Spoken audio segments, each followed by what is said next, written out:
Some people are Yeah, some people are coming. People are just coming, yeah, maybe just late. So yeah, okay, let's wait for a few moments. Yeah. While we're waiting for latecomers, we can actually start talking about what you've covered already with Juliana. Yeah. You started working on task 5 in paper 1, is that right? Yeah. And you look at different texts of different genres. Yeah. Okay, let me show you a slide, and you tell me which genres you have already talked about. Hold on.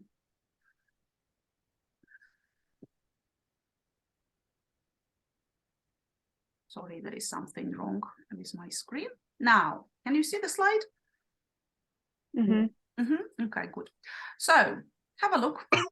Which of the genres you have already talked about?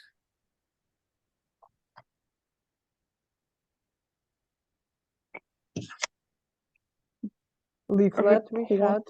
Report, book. Report. A report, okay. A leaflet, yes, we had leaflet. A leaflet. Article. Okay. An article, you said. Also review, I think. Mhm. Film reviews, Film. yeah. A film review. Yeah. I think Ad. we'll also cover the advertisement. Yeah. Okay, an ad, very good. It wasn't exactly blog post, but it was some kind of a web page. Yeah, web page. Yeah. Okay, web page. Oops. Okay, so we have a new one. Okay, what else?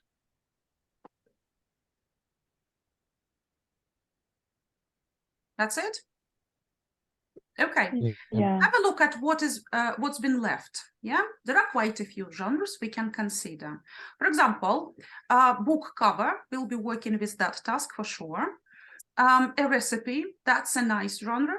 Yeah, and for low-level students, I think it's a very good model text that you can work with, right? Любовь is coming, good. Messaging, don't we text to each other all the time, right? This is useful. So take notes of, let's say, 3 genres that resonate with you, that will be useful. You'll be using them at a certain point with your students.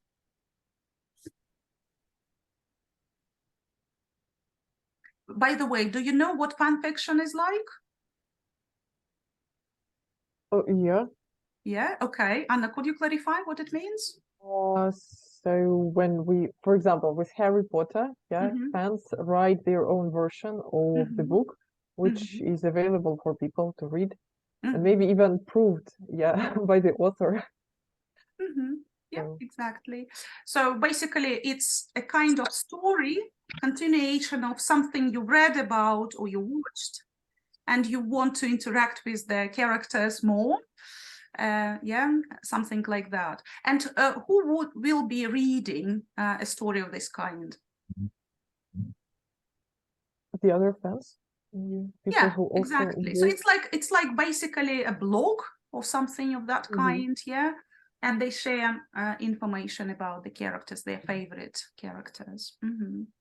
All right. And does it have any features distinct from other types of fiction? That's a good question. I think it's worth generalizing some of the features, when you talk about genre features in general in task 5. But at the same time, there will be something specific for this particular text that has been given. So, for example, if you're given fun fiction, you can highlight something which is relevant for stories in general, but there will be something like characters taken from, I don't know, Harry Potter, as we said, or something else. Whereas in other fiction stories, the characters might be multiple different types. So there is no restriction on that, what characters to write about. Okay, so now what I want you to do. I've got an interactive document. It's called genres. You're going to work in pairs. Yeah, so let me just create breakout rooms. 6 of you, it means 3 rooms. Okay. So Anna and Fangming, yeah, you'll be working together. First thing you do when you appear in a breakout room, you discuss which genre you'll be taking, all right? And you discuss the most prominent features of that genre. Not necessarily 5, but let's come up with at least 3. That'll be good enough, all right? Irina and Lyubov, you work together, and Enza and Maria, you also work in another room, okay?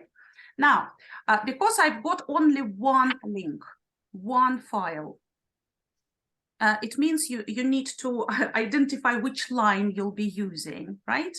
So Anna and Fangming, please use the first 3 lines. Yeah, if you choose 3 genres, then you can use 3 first lines, okay? 2 is good enough, yeah? But highlighting the most prominent features is the most important thing. Now, what we consider, because the grid contains several sections to give you a hint on different areas you need to highlight. First of all, the purpose of the text, yeah? What it is for, who is that for? That will give you a hint what features to highlight too. Then organizational features is another big thing, yeah? Maybe the layout, maybe just, what belongs to organizational features? Who can tell me? Paragraph?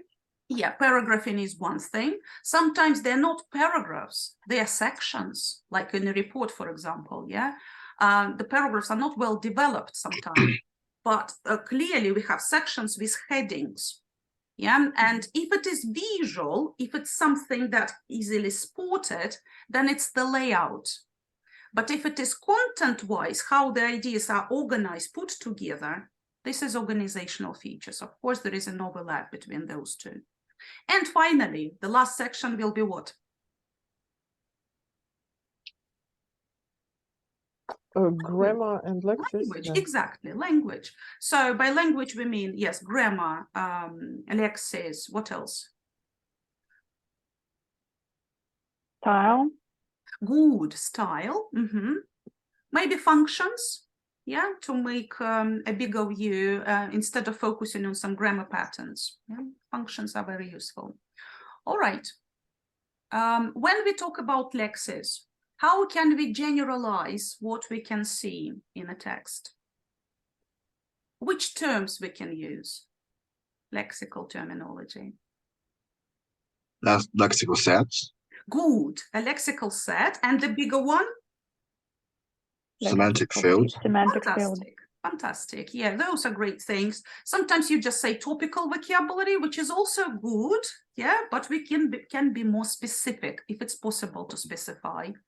Can we mention descriptive language, for example? Yeah. And or descriptive adjectives. Exactly. Like, sometimes you highlight only adjectives because they are more important. Sometimes you say descriptive language because you understand students will have to use some chunks. What does that depend on? Well, for this particular task, you are just evaluating what you see in a text, right? But for other tasks, for example, task 4, yeah, or previously task 3 in paper 1, you would probably consider the level of your students, right? Like low-level students will use only adjectives, high-level students will be using chunks to describe things, like not just a comfortable, just comfortable, yeah, but a cozy nook somewhere, you know, or a shady nook to read a book, yeah, something like that. Okay, awesome. Right, I think I've given you enough hints. Now, here is the link. Can you see the link? Okay, let's see if the thing is openable, yeah, and editable. Everyone can contribute. Let's test it.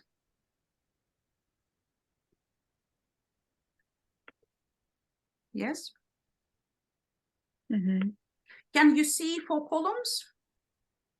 Yeah. Very good. Okay. Now, as I said, when you appear in a breakout room, first, count your lines. Don't please overlap with other teams. And secondly, decide which genre to focus on, okay? And then if you see one of the teams have already picked that genre, take another one, yeah? So that we can create a collection of descriptions of different genres. I'm going the genre from your slide. Not necessarily. You can add more, of course. Yeah, use your creativity and imagination. That's okay. If you have already talked about something, perhaps it's worth taking something else, right? Just to help each other, because the list is endless, honestly. Okay, I'm going to give you 10 minutes only. So focus on one genre at a time. Create a list of features. Different columns, yeah, considering different categories, and then move to the next one. If there is no time, you will have to wrap it up, okay? I'm sorry, I and the boys are supposed to use the last 3 lines, yes? Irina, you are in room 2. The second 3 lines. Yeah, the second 4, Yeah, 5, and actually, 6. we have 2 pages, so it's not that bad, yeah? Oh, So yeah. if you count, 3, and then the next line, line 4, will be yours, okay? Just to separate from each other. Okay, off you go.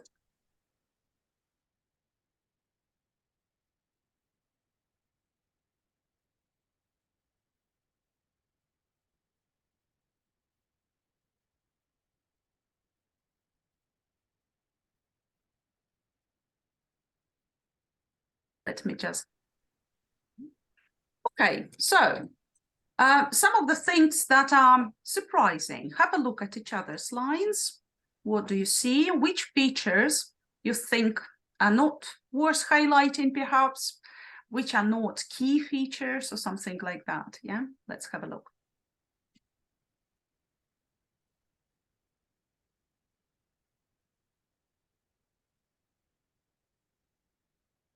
Okay. Not for the sake of criticizing each other. Let's just choose the most prominent features for the future.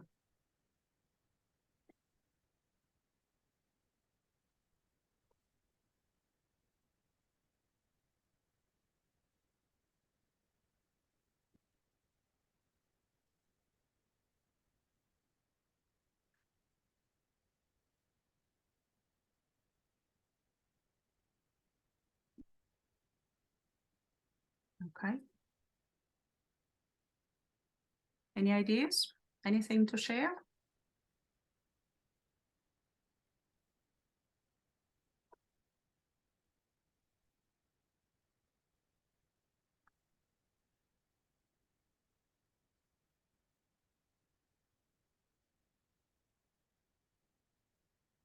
And why does the recipe have informal style? That's what is so informal about it? Sorry? Recipe. And what's with the style? Why Neutral. Neutral. That might be different, I guess, right? Because the text will be given to you, you can be more specific, more precise there. But again, we need to identify the most prominent features that belong to the genre in general. Yeah, so highlighting that it's likely to be written in a neutral style, yeah, is more relevant, of course. Okay. Any other questions, comments? Everything seems up to the point. Yeah. And I have a question about advertisement and elliptical constructions. And what exactly does it mean? Like, any examples of elliptical constructions that are specific to advertisements? Let's I'm not sure I understand. Who wrote that? I think it was me. Something like best price, special order. Yeah, not using complete sentences, yeah, but putting it in a concise form. More appealing. Yeah, that's a good one. Okay. What I was going to ask you, obviously, we are working not only on this part, yeah, like 5A. We are revising something that we've talked about previously about task 3, task 4 perhaps, yeah. And also this thing, that what you are answering already, will affect something from task 5, B, C, E, D. B, C, too many letters I've mentioned. Anyway, the rest of task 5. Yeah, because you're highlighting some language which is likely to be used, yeah, in further tasks. And some of the hints you can use, yeah, if you look at the whole task right away, you will see some prominent features that they're highlighting for you, and it's just silly not to make use of that. I don't remember what I told you when we talked about task 3, but usually for this part, I give an acronym calls. Have we talked about that? Okay. No. You know, some people like different mnemonics, yeah? And if you think you need a formula, not to forget, yeah, something, like what features do I need to highlight? And you need various features to highlight there. So calls can help. So what do you think C stands for? To remember what exactly? Okay, the acronym is calls. Let me just type it. Calls like ah. Yeah. And this is the acronym to remember what? To remember what features you need to highlight in task 5A when you evaluate the genre. Content. Very good. Content Organization. Yeah. Language. Layout. Style, maybe. Absolutely. Layout style. I'm not good at typing now. What is missing? One more L, yes, is missing. And style. No, that's it. That's it. All of them. Yeah. Okay. Content, organization, language, layout, style. And you have to come up with 5 points. So yeah, you can use this acronym to give different types of points. If you can come up with 2 features language related, that's okay, but make sure there is no overlap. They're different things like grammar and lexis, for example, or something like that. Yeah. Content and language might also overlap. So please don't repeat similar things because they won't be counted. So be careful. And then the layout. Go on. Sorry, what I noticed is that organization and content inevitably overlap. Yeah, true.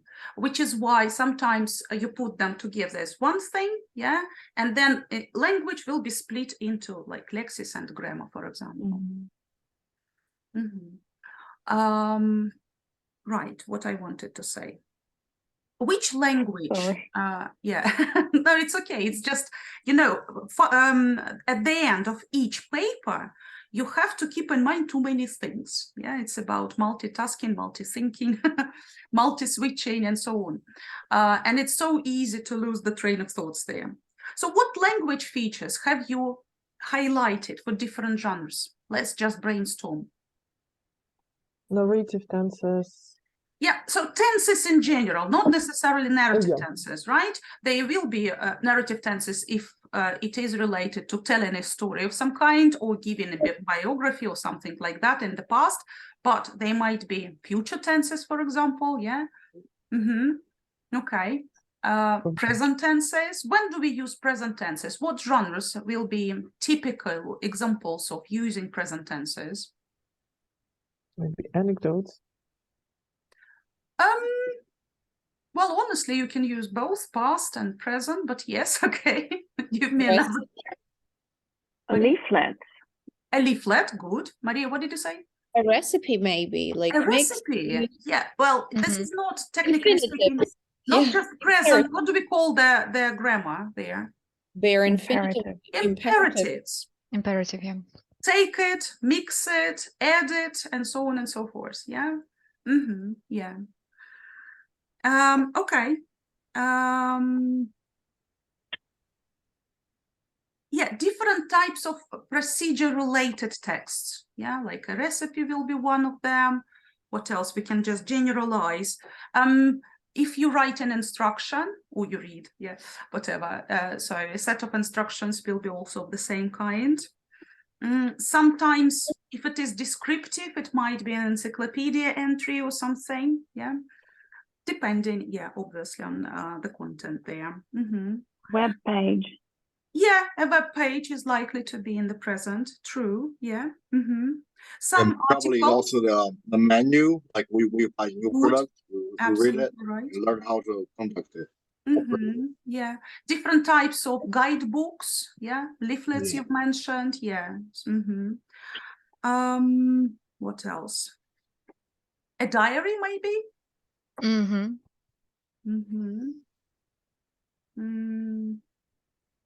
Yeah, I'm thinking of the articles, but that might depend on the purpose of the article, obviously. Okay. Some other language features. So we've talked about the tenses. They're likely to be there. What else? Syntax, like complexity of sentences and denseness of language. Very good. Density. When don't we use complex sentences? In text messages. Definitely. Do you think you are likely to be asked to evaluate text messages, like a thread of discussions like that? I don't think, because they won't be obvious examples of the language they want you to evaluate later on there. But in some other parts, it might happen, like students producing a text message or, the genre in general from part 3, like what they need to be equipped with, things like that. That might be still useful. Okay. Figurative language, like maybe metaphors and hyperbole, like simile, all this stuff. Good. Could you give me an example of a text of that kind where it'll be necessary? Like descriptive genres.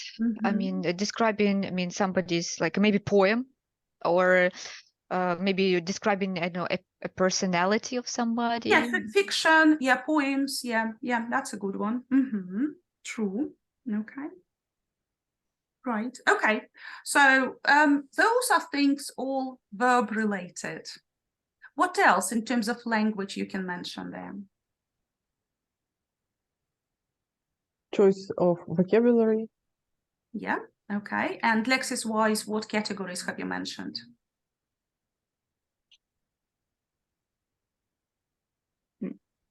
Phrases, chunks. Okay, be specific. You need to generalize it and specify the language. Yeah. So, for example, with writing a report, you need to choose the relevant vocabulary in that field. What the report is for. Remember, in part 5, you have to specify the features of the genre, not this particular context that the genre is given in. Yeah. So if all reports will need that, this is your language. But if just this particular report about this particular thing, this is not worth highlighting. That's too narrow. So all reports will need what kind of language? Linkers.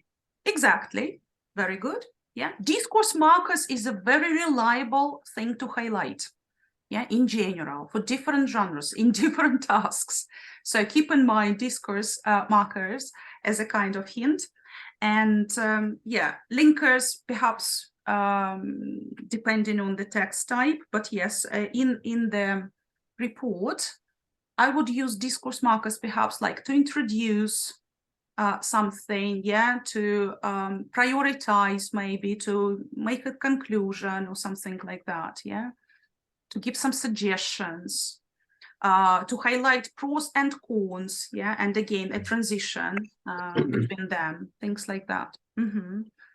Okay, what else, language-wise? I think all reports would need to use the formal speech, like using. Your voice is breaking. Could you repeat what you were saying? Oh, sure. Sorry. I think all reports would use the formal speech. Yeah, exactly. To be specific, using the passive voice. Yes, The exactly. reporting elements. Very good. Yeah. How about Again. technical terms? How about technical terms? Like, I Yeah. mean, depending, of course, on the topic. Report-related vocabulary, like statistics and Yeah, that's what I figures, meant. numbers, and so on. Yeah. Or some verbs like account for, yeah, or I don't know, percentage, whatever. Yeah, those things. Good. Absolutely. That's reliable. So we have different lexical areas like sets, fields, whatever. We have some specific things like adjectives, for example, or linkers, yeah, discourse markers or whatever. If we talk about a recipe, back to that genre, because it gives us a couple of ideas, what kind of words do we need for a recipe?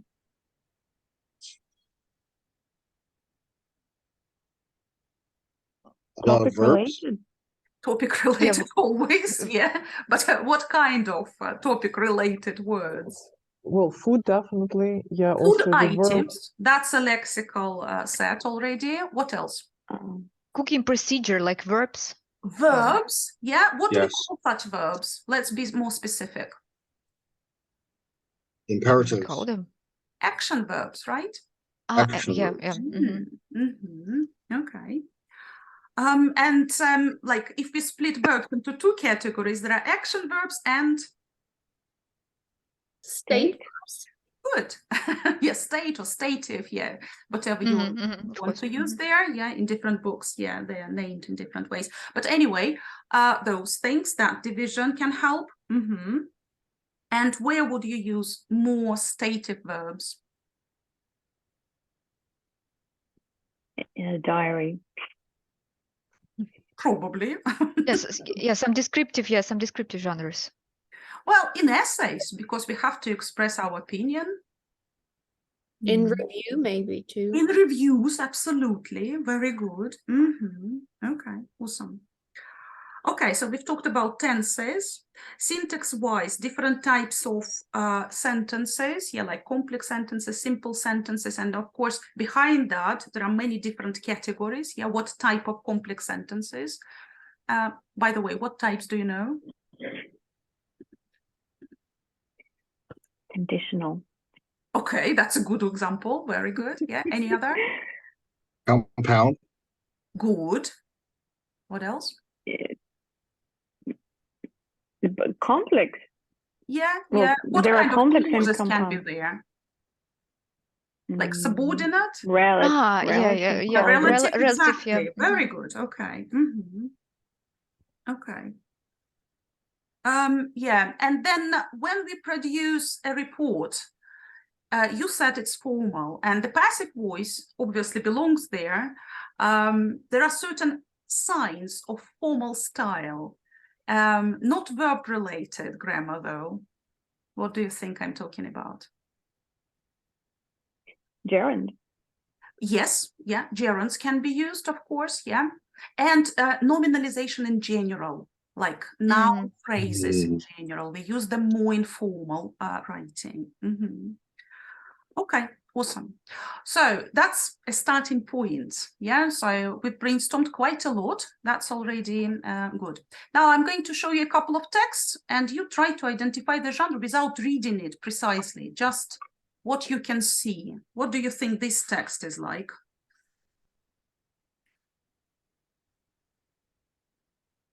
A report. Can you see it?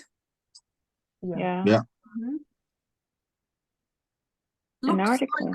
Looks like an essay, you know, the third session, yeah, seems like early morning. It doesn't affect me well. What kind of essay? Discursive. Good. Right. What are the signs? What are the features that we would probably mention if we had to talk about an essay? The paragraphing, yes, the amount of paragraph. So organization-wise, yeah, paragraphing, clear paragraphing, well-developed paragraphing, and also with a clear purpose.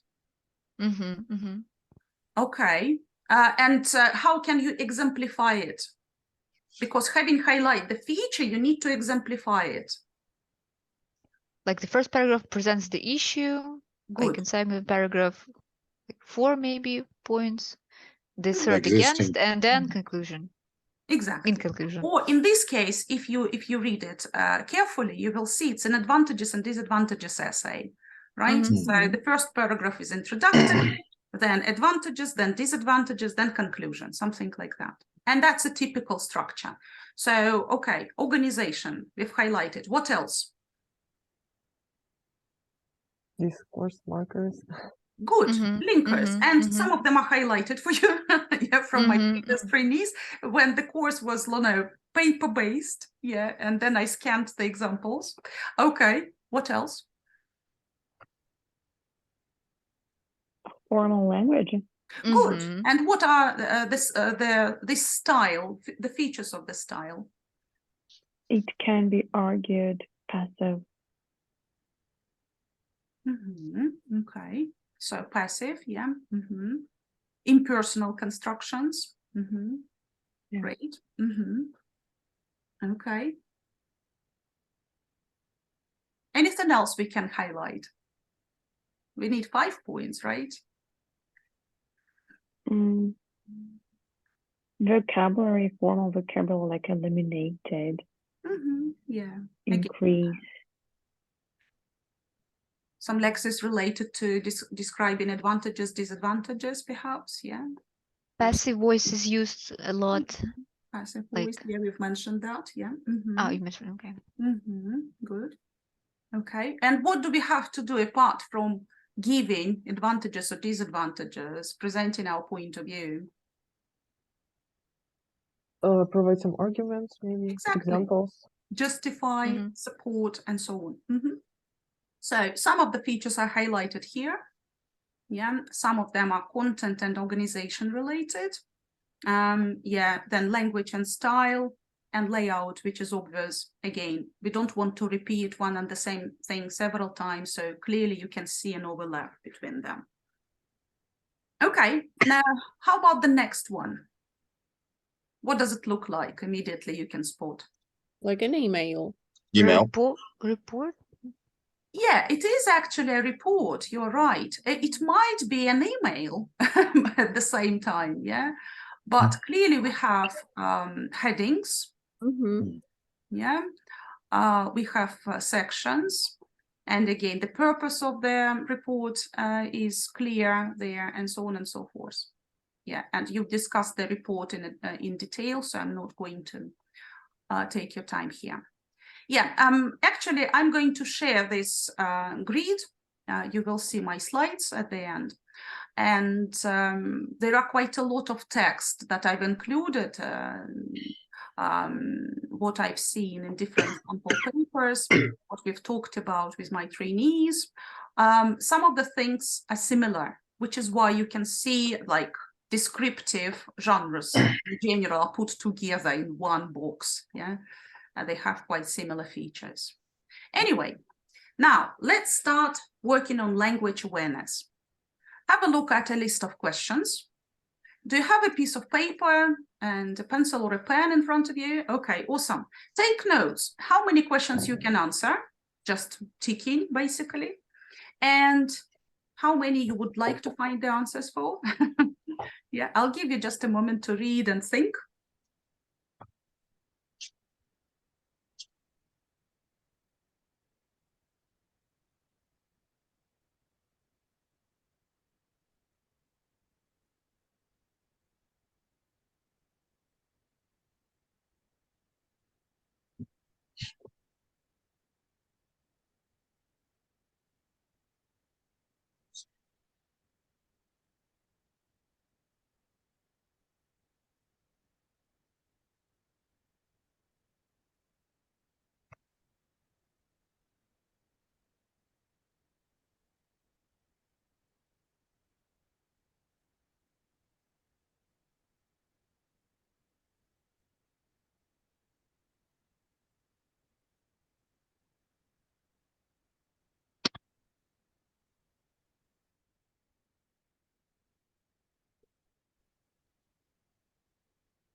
Okay, Right.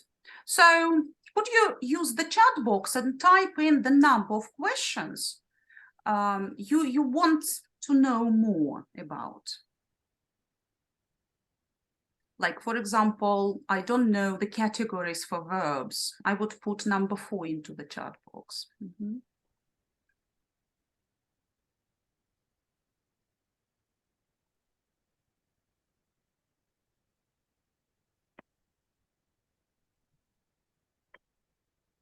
Okay, yeah. Yeah, parts of speech. Good job. Yeah. Yeah, time tense aspect. Yeah, good. Okay, nobody's interested in the tenses, the names. Yeah, all right. Yeah. And the frequency of use. Actually, if you think about CELTA level, usually there are 3 things we need to keep in mind. What are they when we teach language? Meaning, form, pronunciation. Exactly. So MPF is something embedded, right? But then going from CELTA level, yeah, up to Delta level, we need to add one thing. What is there? Function? Appropriacy. Yeah, it's relevant to the function or how to use it. Yeah, also use or usage is there in many tasks. So yeah, basically it's the function of it, how we use it. Absolutely. All right, let's give it a go then. So first, I've got a question. Why we need all the rules? Is it really important? Yeah. The whole thing, like task 5 is on language there with many different things. Have a look at the quotes I'm showing. Which one resonates with you? Choose one.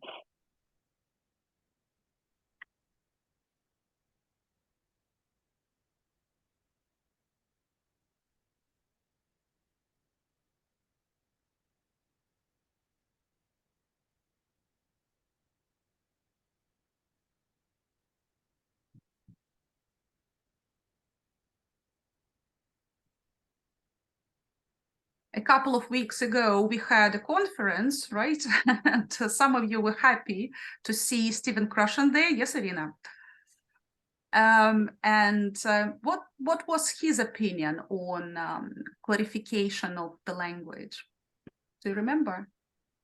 Yeah, it's not necessary. You can just read. Exposure. So exposure is more That's a important. magical wand, yeah? And we don't need to clarify anything or even practice things is not necessary. That's amazing how he has held on to his views throughout his entire career. Right, exactly, because there are so many experts who say something different. And they still believe that learning can be reinforced, yeah, by raising awareness of rules, patterns, and so on and so forth. So which quote do we like more from the list here? Anyone who would like to pick? The second one. So due Maria. to the lack of enough exposure, as there are, let's say, like a couple of hours a week, so it's simply impossible to start speaking, writing, or just to use language So what without... you're saying is, if there is more exposure, rules are not necessary. Is that right? No, not going to that extreme. They still are. But it's like with first language acquisition, right? Rules come second. Yeah. After you realize how to speak. Okay, so context first, understanding why and when we need that, and then focusing on the patterns. Yeah, that makes sense. Yeah, I agree. I quite like the Thornberry's saying, sentence making machine. Yeah, and again, because perhaps we have limited exposure, rules help us build utterances, right? And we can build up quite a few, even without hearing them too often and so on. Okay, what do you think about the first one, Larson Freeman? A smart lady? Yeah, I think it's great. Yeah, I quite like it too. Anyway, this is a hint to you for why we need to consider all the rules, why we have the whole task related to language awareness. And at the same time, it's a hint on paper 2, task 3, where you might be asked about anything. And one of the things that you might be asked about is teaching rules explicitly. Is it necessary or not? What are the pros and cons of that? And you will have to generate quite a lot of ideas, yeah? Things like that might be there. Now, have a look at this text. I'll give you a moment to read. I'm terribly sorry, but my slides are dense. So just take your time, read it, and think of the words that might be missing. Don't shout out the answers yet.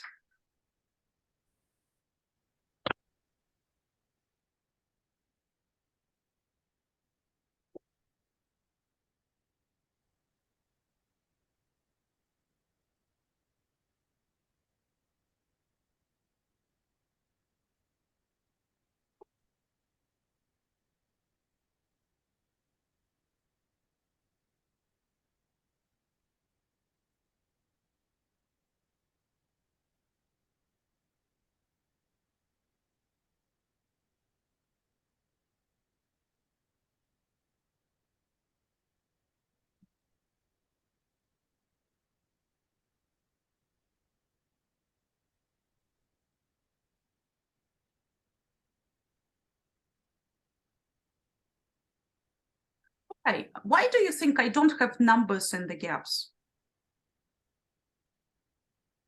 It's one word. It is. Mm-hmm, mm-hmm, mm-hmm. Can you type in the chat box? Yeah, what's the word I'm trying to elicit?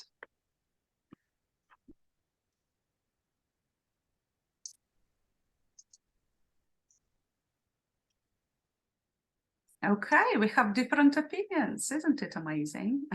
So, yeah, you're thinking about the right things, the right concepts, yeah, and yeah, mainly we agree that this is about aspect.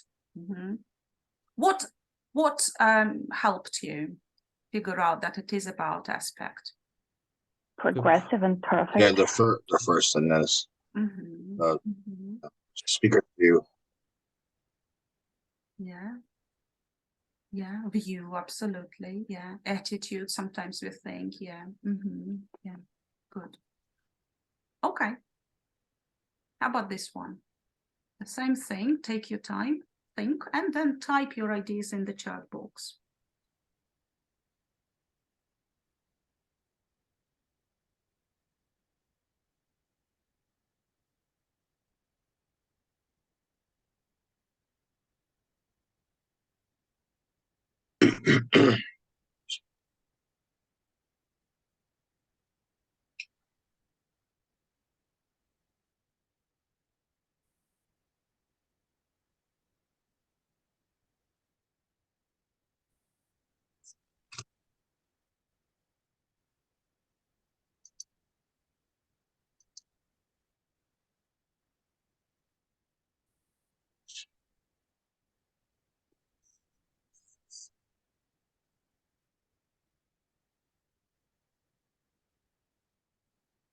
Okay, who is brave enough? Type in, start typing.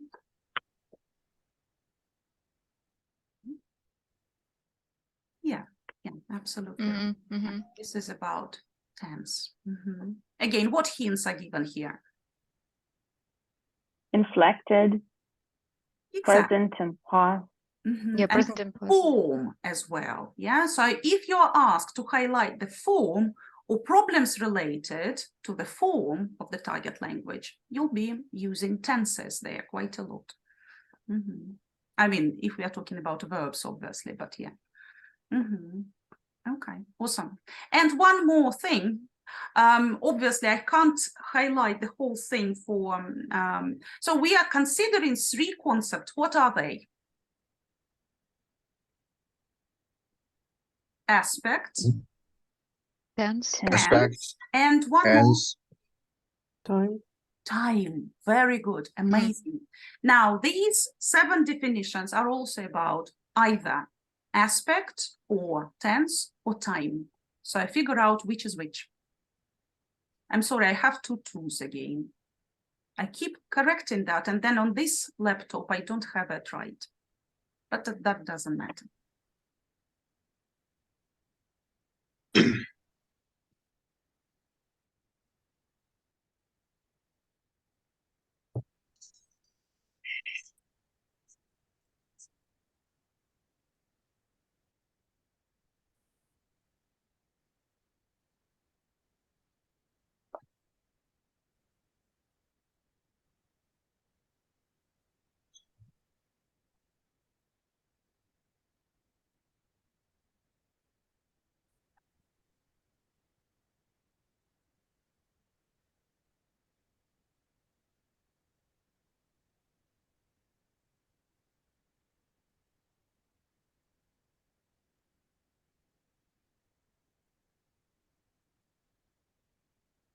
Okay, I guess it'll be easier if we focus on one thing at a time. Yeah, the easiest concept perhaps is tense. Do you agree? Mm-hmm. Okay, so Lyubov, could you tell me which ones are tenses? Tense. Okay. Maybe two. The grammatical category which deals with how the event described by verb is viewed. Yeah, but the view of the speaker is more about what? Time? Aspect, yeah. Okay, then I'm not an expert with this. Okay. What other ideas have you got about the tense? Maybe the fourth one then. The fourth, okay. Yep. Yeah, changes, endings. Yeah, absolutely. This is it, yeah. The first? The first is the tense. Yeah, again, the forms are highlighted there. Right. I think we have one more. Maybe number 7. Maybe, yeah. Which one? 7.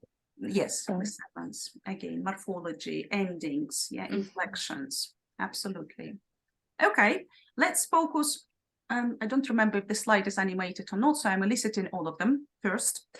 So we started talking about aspects, like the second one is aspect. Irina, could you help me with the rest?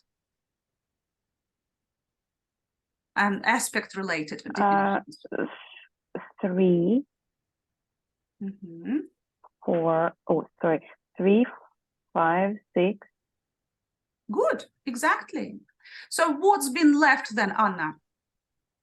Time, so that's 2 with a... The second 2, second yeah? 2, yes, Yeah. the second 2. Yeah, exactly. And yeah, probably okay, that's it. Exactly, exactly, yeah. Some people highlight the importance of time in general. Oh, you see here, the numbers are correct. Oh, yeah, okay, it's just, yeah, I've corrected it only on this slide. Right, why we need that? Why we need to consider that? Because mentioning that this is past is not enough, is not sufficient. Yeah, we can talk about past forms, or we can talk about reference to the past, time reference, yeah? And those are two different things. And with the past, perhaps they will coincide, but with the future, yeah, you can see the discrepancies. So we can use present forms to talk about the future, yeah, like I'm going to, or the train leaves the station at 6 o'clock, let's say. Right, so, which is why we have a theory, and I'm a visual learner myself, that's why I create a variety of visuals. So here, I'm showing you what the theory suggests, yeah? We have only 2 tenses in English, but of course we can talk about 3 time slots, let's say, and there are 3 aspects as well. So what are the tenses? Present, past. Exactly. And yeah, time in terms of the meaning in our real world, yeah. And aspect is our view, our attitude, what we want to highlight. What aspects can we mention? Perfect continuous. Yeah. Or progressive. Yeah, those, yeah. So this is it. Okay. Simple, yeah. These are 3 separate things. And if you're asked to comment on the meaning and form, you'll be able to mention all of them. And there will be several points counted. So it's a kind of brainstorming activity, whatever you have to say there in paper 5, in task 5. You have to produce as many bullet points as possible. Okay? So, for example, there is like future reference, present simple is used, yeah, in that sense. Yeah, you don't have to make sentences there, and it's not colorful in terms of the aspect. It's just simple tense, yeah, present simple. All points will be counted. Now, let's talk about the usage. Some of the things are more naturally used, yeah, more naturally used. That's what I'm saying. We associate certain things with the present. Some of the things are more relevant in the past. So let's use your intuition. I'm going to dictate some verbs. You put them into 2 categories, just your associations. Yeah. Are you ready? Okay. Remark. Okay. You have to take notes, guys, because we'll be comparing your ideas afterwards. Okay. Is it English? Come again? Remark. Could you repeat the word, please? Remark. Oh, remark. Mm-hmm. Yes. Yeah. Okay.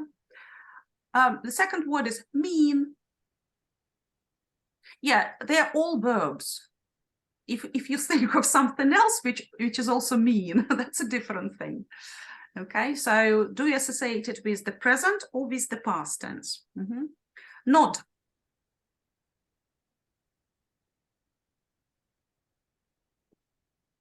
Mm-hmm. Imply. I'm not giving you easy words, right? Mm-hmm. Whisper.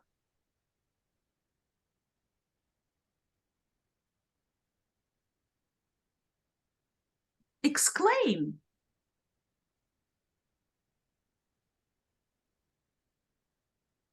Park. Bet. Bet. Mm-hmm. Wave. Suppose. Matter. Sorry. Matter. Shrug.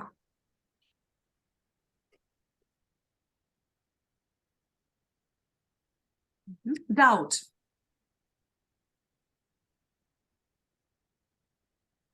Set off. Mind. Mm-hmm. Smile. No. Glance. Okay, that'll be good enough. I don't remember what I dictated already. So, how many words do you have in present category? 12. Okay, and in the past? 1, 2, 3, 4, 5, 6. Mm-hmm. So you have 7. more words in the past category somehow. Okay. Oh, yes. Does everyone have the same? Yeah, me too. Interesting. Okay. Now, actually, according to the statistics and the research that has been done, it's like this. And the verbs that I dictated, yeah, will fall into these categories more frequently. And this is the usage. And that's one point that you can mention in paper 1, task 5. Like the verb is frequently used in the present, is often associated with the past or the passive voice or something else. We are talking about colligation, yeah, grammar patterns that are frequently they affect the choice of the language, yeah, that we are using. depending on what we need to talk about. On the right, you obviously see more action verbs. On the left, you can see more abstract things, yeah? Mental thinking and so on, expressing opinions. And that's what we do quite often, yeah. Okay, that's something to consider. Now let's think about other categories for these verbs that I've just dictated. What comes to mind?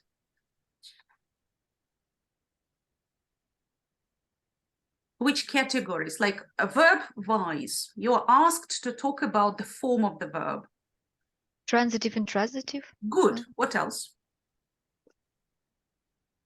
Passive, active, Good. What else? direct, Finite. reported, maybe. Didn't hear. Maybe direct, reported. Reported. Yeah. Okay. Good. Finite form. Non-finite form. Good. That's also awesome. Yeah. Regular, irregular. Nobody's saying that. Yeah. Whatever reason. Yeah. Good. Okay. Right. Now let's focus on my God, I've got the wrong title here. On the form, yeah, of the verbs. I have some prompts here. Have a look. Probably you can take a screenshot and I'll send you to the breakout rooms to answer the questions.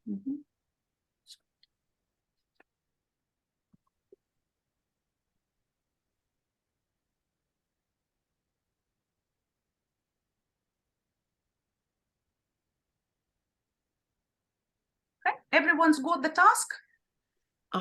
Yes. Good, okay, so let's generate ideas. Have we lost someone?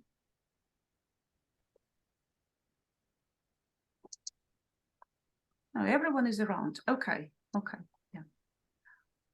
Let me just regroup you perhaps. And I'm going to give you 5 minutes, so answer as many questions as you can.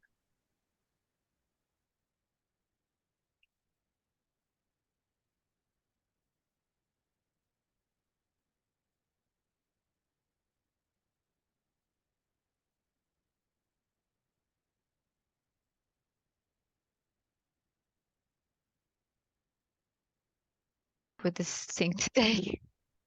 Sorry. Okay. So, well, number one, pretty easy, like, smile, wave, cook. Nothing really complicated. How in the ending pronounced? Is it pronounced ed? I think that depends on the consonant. Yeah, true. That's right. For example, if we say cooked, it wouldn't be pronounced ed. Yeah. Like worked, cooked. So, is that something called explosive consonant or something? So after d, t, there will be id ending. Yes. Yes. Like and decided. if the word is ending with some vowel sounds, like there will be.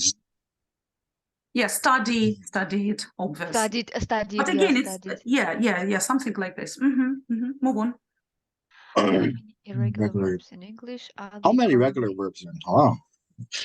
I can't say the exact number. Like, I mean, like either. Okay, let's say like, I don't know, maybe 200 something. Yeah, a couple of hundreds, I would say. Yeah, probably 100 and something for sure. Yeah. Yeah. I Are mean, they commonly used? Of course. Is it like exact number somewhere written, or is just you know what, they're disappearing, right? Because some of them are regular. yeah, this is what I mean. I mean, there is no kind of precise number. Exactly, and some of them are out of date and we don't use them any longer. True. Yeah, no, there is no such a number. Yeah, no. But just the regularity can be highlighted as one of the features. Yeah, sure. Which is regular from the past tense by changing the vowel and sound in the middle. Can you think of any other verbs that the same change? Which language? Regular from formed past by changing the vowel sound in the middle. Can you think of Any verbs where the same change follows? Okay, any ideas you have? Also thinking. Like swim? Ah, like Oh, right. read, read is counted or not in this case? Obviously. Yeah, the same. The vowel sound Mhm. is different. I was Get and wasn't got. sure. Yeah, good. Oh, then it's okay. Can you think of any other verbs where the same change of verb occurs? Do we need more examples for this, or that's fine? No, move on. Yeah. Okay, which irregular verbs change in sound but not in spelling? The past tense, which is the vowel sound in the middle. Drink, drank, drunk. Sing, sang, sung. Drink, drank, drunk. Yeah. Rain, ran, wrong. Maybe Oh. also. Yeah. Actually, no one knew no one, right? Come, came, come.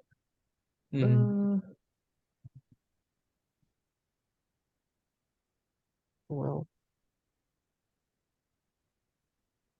okay. That's good enough. Move on. Read, read, read. Yes, number 5. Read, read, read. Yeah, probably this is the only one we can come up with, right? But it's peculiar. And number 6. Put, cut, cut, cut.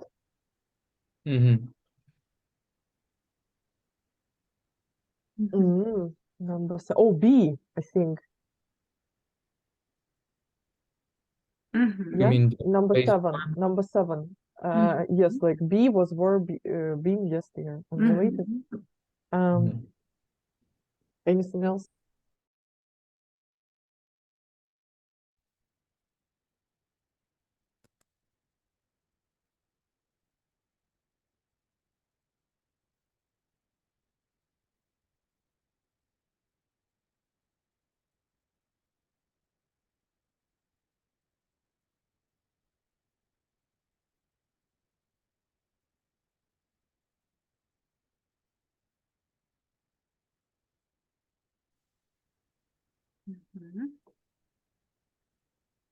You are the fastest on them. I don't know. It just happened. That's okay. Okay. Okay, Maria Irina, have you mentioned a lot of things, or you didn't come to the next, to the last one? How do you know? Just, mind reading. Yeah, but in Got some Just groups, some they have basic already mind finished. reading. Okay, so let's start with the last one. Let's. Any ideas? We use in different aspects. Past simple and past perfect. Yeah. So which forms do we use? So we use simple and participle. Participle, PP. Yes. Yeah, either the second form or the third form, again, depending on the tense. Yeah. I think this is quite simple, to be honest, but there was a peculiar question, like number 5. Everyone's got the answer? Read, read, read. Read, read. Exactly, yeah, okay. And how about number 7? B? I'm actually confused by this question. No. Does it mean like they look totally different, or something like maybe go and gone? Oh, that's a good one. Yeah. Especially in the meaning of going to a place and coming back. Yeah, then we'll be using been there. Absolutely. So the verb to be is a very good example, honestly. Okay. Right. Okay. So this is just something to keep in mind, because when we talk about verbs, there are quite a lot of things we can mention, right? Now, let's have a look at these 5 sentences. Are they the same or different? Different. Yeah, good. What's the difference then? Who can tell me? An aspect? Yeah, okay. So tense, time, and aspect, right? Okay, now let's specify the difference. So everyone will pick up one and tell us as much as possible about it, like how it can be used, what form. Okay, who would like to start? Any volunteers? Okay, let Yeah, me maybe start. the first one's Yeah. present simple. We use that to talk about a regular thing or a truth. So the sun would set every day. It sets every day. So we use that to talk about a thing or just simply a fact. Good, absolutely right. So you've mentioned the most important thing, present. Yeah, it's simple. It is to talk about regular actions or factual information. Those things should be highlighted about that. And what Factual kind information. of words will help us put it in the right context? In Time this sentence, markers. time markers would be like every day. Yeah, something like this, in the morning Always. or in the evening, yeah, depending. Yeah, on the sentence. Yeah, something like that. Good. The frequency Okay. adverbs like usually, always. Yeah, those two. Very good. No matter what. Good. Yeah, Thank great. you. Nice chunk. Okay, awesome. So, Fengming, could you nominate someone who'll be picking up the next example? Anna, maybe. Oh, this Anna, right? So okay, let it be B. The sun is setting. That's present continuous. What else shall we say? We use the be form, yes, and ing ending. We use it to clarify the action that is happening right now, or just in a time around now, the progress. Maybe we can see it, and we describe some, yes, again, action in some in the duration of a time, yes, and maybe we describe a picture, the moment, and so on. Yeah, great ideas. You've mentioned some form-related things like the verb to be and ing form of the verb. What else will go to this form category and we will have to highlight? Maybe double T. Good, exactly. And going back to the first example, Fengming, could you add some of the things related to the form, please? So that would be the base form, the verb plus s.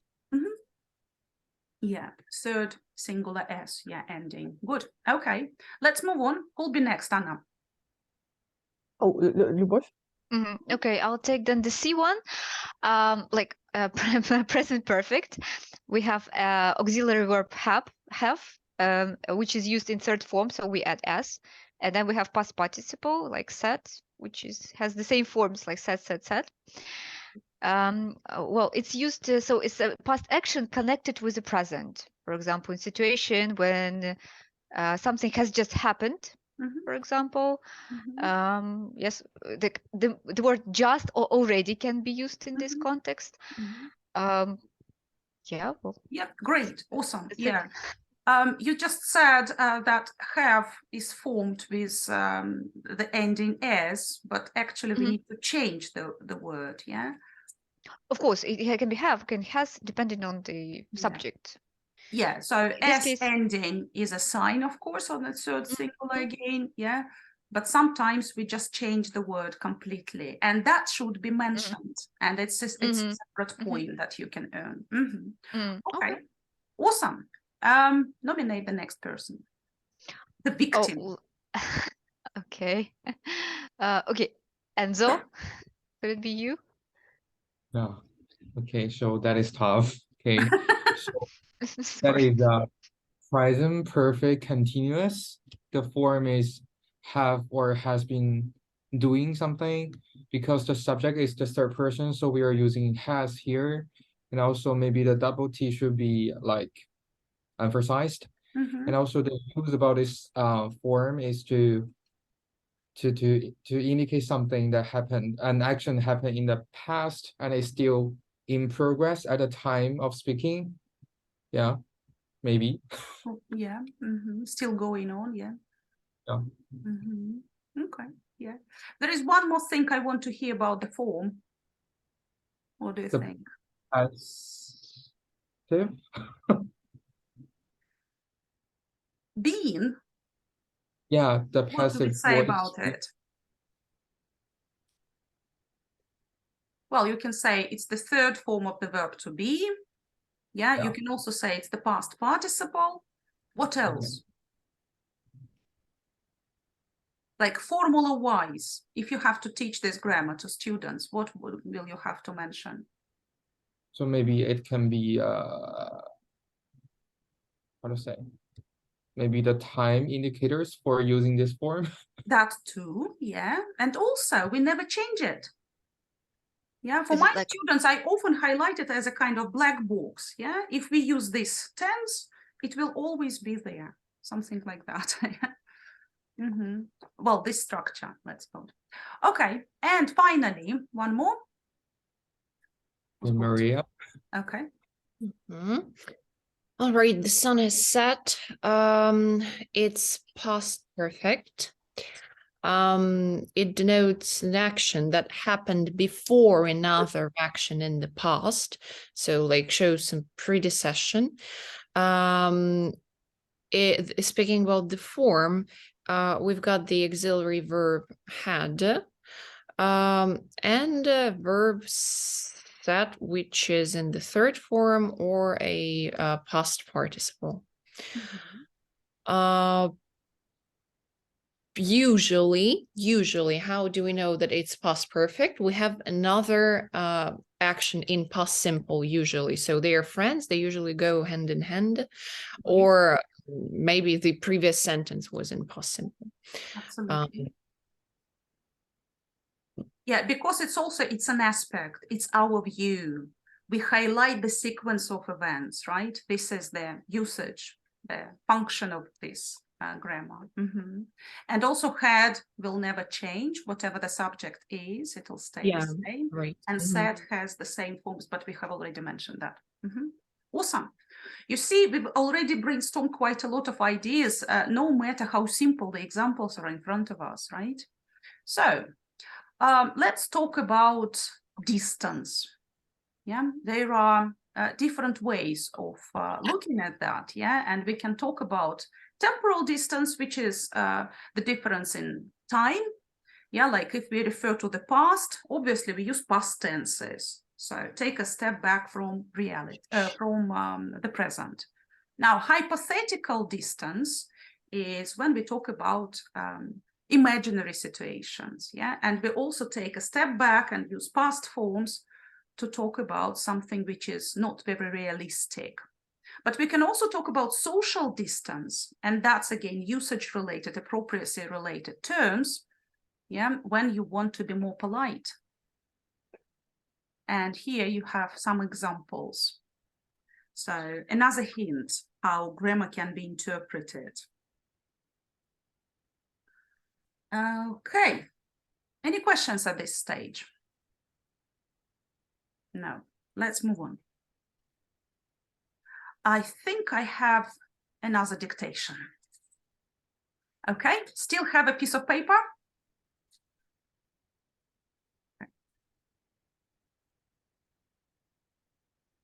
Okay.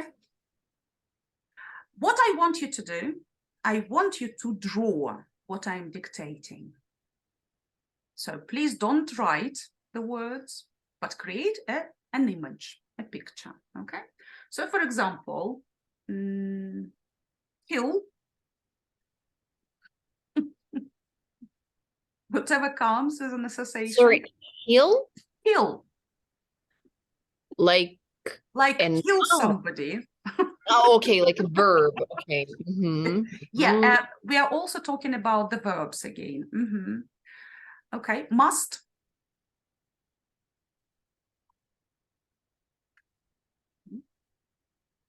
Right.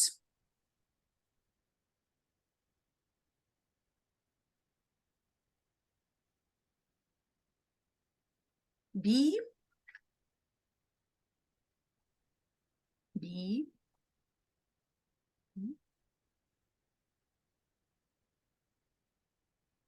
Should.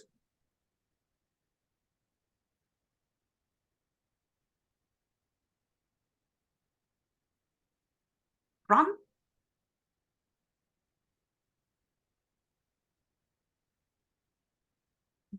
Explode.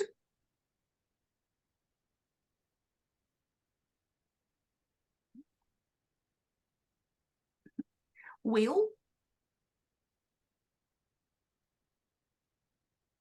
Okay, I'm tired.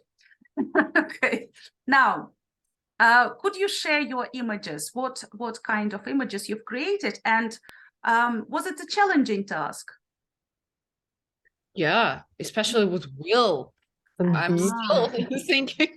What makes it challenging? It's not an action verb.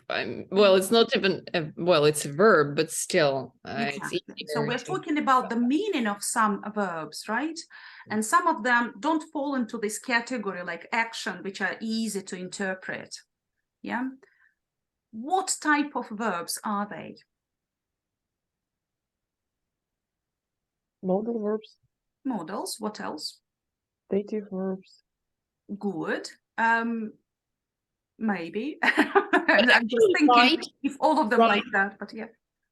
Right is an action verb, so Yeah. and run. Mm-hmm. And were they easy to draw? Yeah. Exactly. Yeah. And those that are harder to interpret, obviously, are not easy to draw. But that's what we need to teach, right? How can we clarify the meaning of such verbs that are not easy to interpret? So we need to create some kind of categories to simplify whatever we are teaching. So what categories come to mind? State verbs. What else?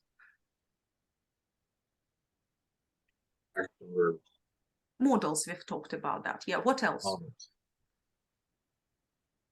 Auxiliary verbs. Good, exactly. And if we consider auxiliary verbs, we can categorize them somehow. Think about the sun has been setting or something like that we had, yeah? What is the auxiliary verb there? Have. What? And been. So we have Have. two, right? Mm-hmm. Yeah. How do we differentiate between those two? One can be changed, the other can't. Exactly. So the one that can be changed is called an operator in some books. Yeah. And that's a very handy term you can mention and earn 1 more point. An operator. And sometimes they're used interchangeably. Yeah. Sometimes if there are two and more auxiliary verbs, then you'll be using them separately. Okay, let me just show you. And in the present perfect, for example, has done. So has is also an operator, right? Exactly. Yeah. Mm-hmm. Okay. So, yeah. So the first couple of categories, auxiliary verbs and modal verbs. Yeah. How many verbs can we mention in the first category, auxiliary?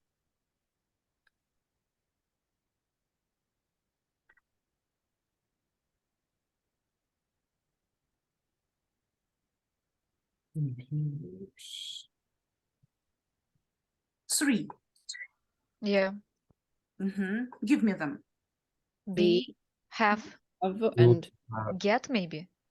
No, not get, definitely. Get is not an auxiliary verb. It can be a delexicalized verb, that's for sure. But you need don't if you want to make a sentence negative, right? Yes.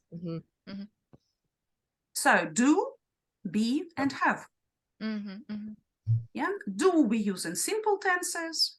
Did will be the past form of that, still simple tenses. Yeah. Have or had, depending on the perfect tenses, and be in continuous tenses. Yeah. Now, how many modal verbs can we come up with? Quite a number. Well, I know here I've got the answers. Try to count. Like pure models. Yes. We are not talking about semi-modals right now. So maybe 11 of them? Oof. That's too many. 5? Not good enough. We need more. Some more, yes, I'm thinking some more. So think of some pairs, yeah? Like past forms can be counted as a separate modal verb. Can and Would. would. Give me more pairs. Must, no, pair. Must doesn't have a pair, Yeah. but obviously it's a modal May verb. Very and good. might. Will, would. Yes, Should, shall, Shall? fantastic. So may, how might. many? You 9. mentioned all of them. 9, exactly. Yeah, modal verbs.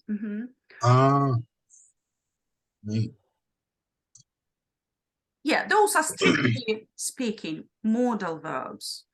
And if we define a modal verb, which characteristics will we highlight? The attitude of the speaker to this situation, no? Okay, To so the action, maybe. they serve as an auxiliary verb or an operator, and they carry meaning. What else?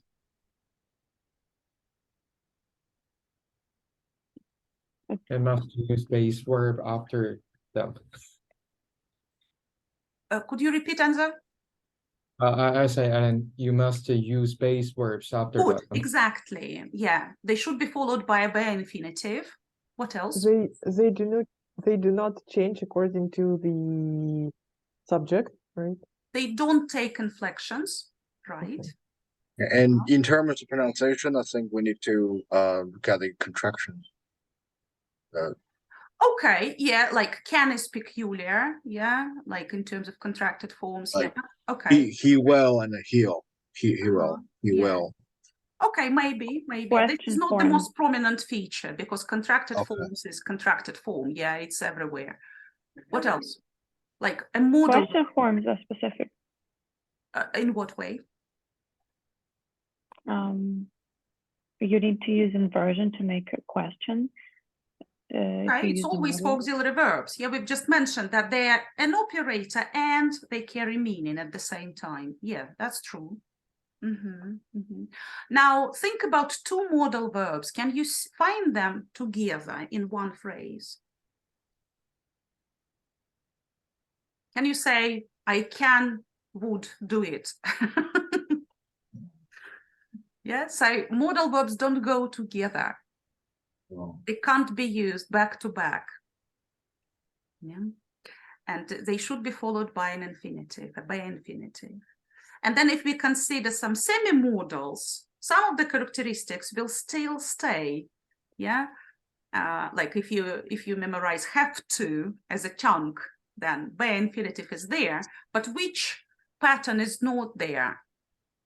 Why it's not a modal verb? Why don't we call it? Need, maybe.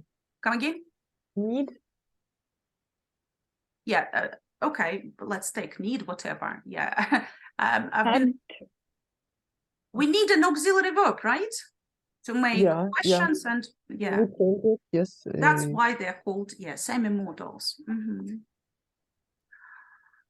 They should be something else actually, yeah, but you said about inflections, yeah, that's good enough. So we don't use them with different, in different forms. All right, now let's have a look. Could you highlight the auxiliary verb in the first sentence, which is the auxiliary verb here? Have been. Yeah, so we have will as an operator, then have and been. I think been in this case will be the main verb, right? And have is the auxiliary verb that don't change, that doesn't change, sorry. But yeah, the second one. Okay, how about the next one? Sorry, is will an operator means that will here functions as an auxiliary verb, right? Exactly, yeah. How about the second sentence? No auxiliary. How come? Isn't it the past simple? Yeah. But in the simple tense, we always use do, right? Or did. But it's not in the sentence. So what do we call that? That's another theory that can give us 1 more point to earn in a Delta exam. They're called 0. invisible auxiliaries. They're hidden. Yeah. So yeah, I think it was Alex Tilbury who highlighted that in his course on language awareness. And he also did some research that some scientists mentioned that. Anyway, so deed. It's like zero article. Yeah, exactly. But you know, if you teach past simple or present simple to low-level students, reminding them of what is hidden behind that structure in the formula can help. Okay. So you don't have to use this term like invisible or hidden or something, but you can say that the auxiliary verb can be used in the negative and questions. And here we have the second form of the verb, blah, blah, blah, okay?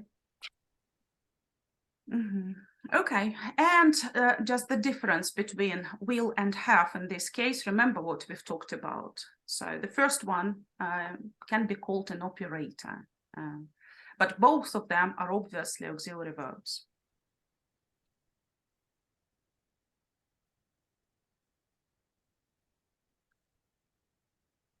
Okay, have you learned anything new so far?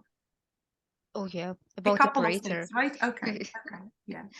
Let me know if you're ready for a break, yeah, because I can stop at any point, honestly, or I can go without a break, whatever you choose. Give me a sign. Okay, have a look at this example and answer the question.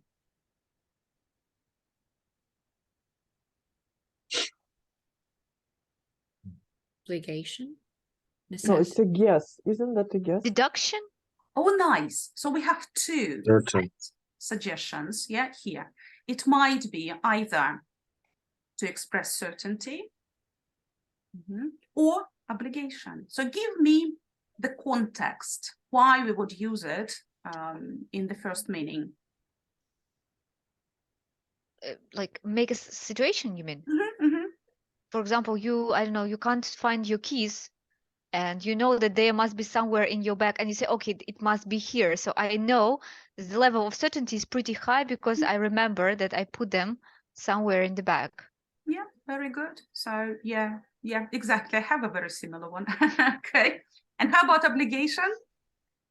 The same situation with key, with the key. Why is the key here? It must there. It must be here. Yeah, put it back. It must be here. Yes. Yeah, exactly. Yeah, or I have the time reference, but yeah, this is it. Exactly. So modal verbs have two types of meaning. Some people call it extrinsic and intrinsic meaning. Yeah. Yeah. So something that relates to your attitude, or something more physical related, yeah, to the situation. So now I have an interactive activity.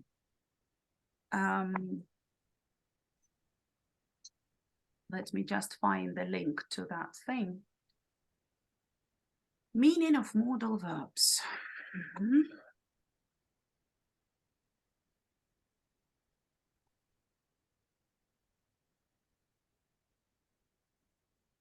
Okay. So the link is in the chat box.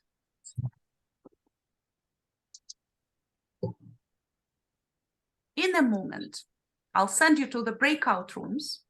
You will have to collaborate. Now, as in the previous activity, Pengmin and Luba, you work together on page 1, okay, of the Jamboard.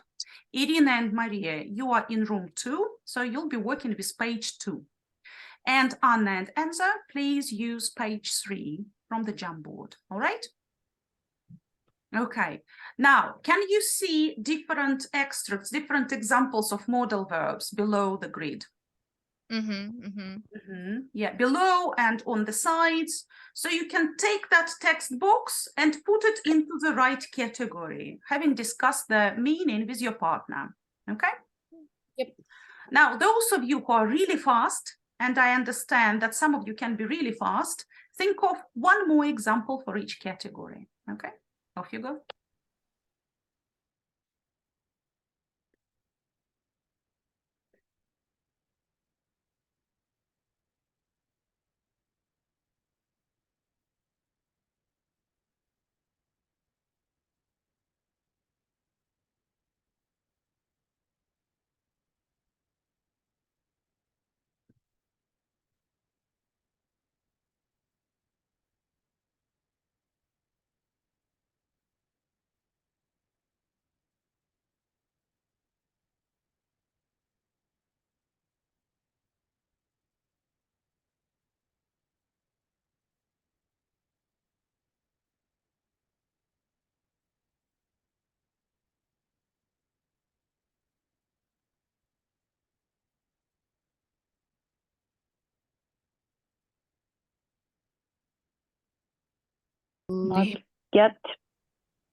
must get my hair cut. I'm obliged. Obligation, yeah, just the personal one. I could speak Arabic fluently when I was 5 years old. This is ability. You should try this sauce. It's delicious. You should. You obligation. Yeah. Yeah, you can actually interpret it in a different way, like a strong recommendation or something. But yeah, we have limited categories here. He might just win the championship. Possibility. Deduction.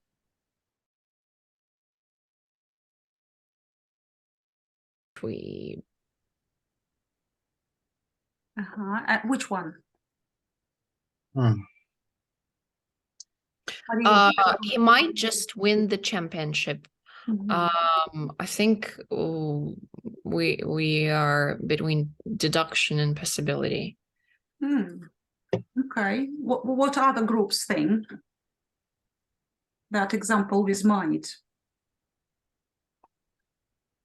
Is it deduction or possibility? But it can be both.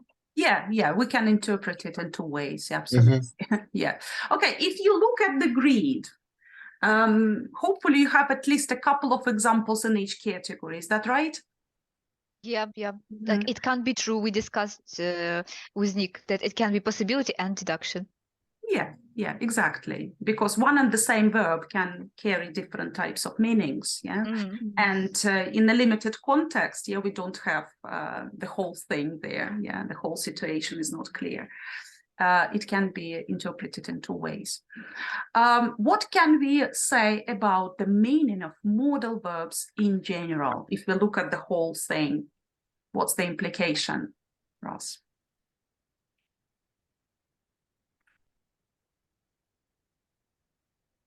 Okay. So it's about the attitude. Yeah.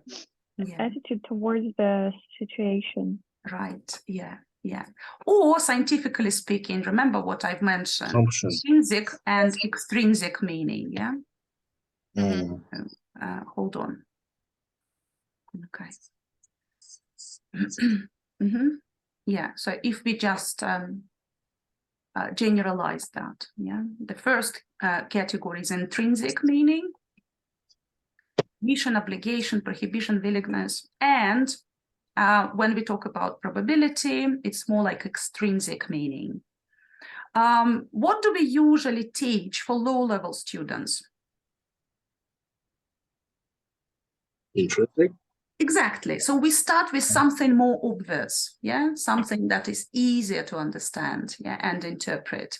But when we talk about different levels of certainty, possibility, impossibility, things like that, deductions, of course, high-level students can cope with the challenge, but for low-level students, it might be confusing. Right. So, and that's another thing that you can highlight, of course, when there is an example with modal verbs in a sentence. Okay. I'll skip the slide about teaching because it's irrelevant for us today, and I'm likely to overrun today. Now, let's change the topic. How do you choose which place to go to eat out?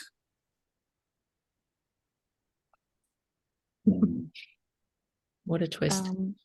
The location, the rating of the place, then whether Good. Hold on. Location, rating, where do you find information about that? On the internet, of course. Okay. Could you give me some specific websites? Instagram.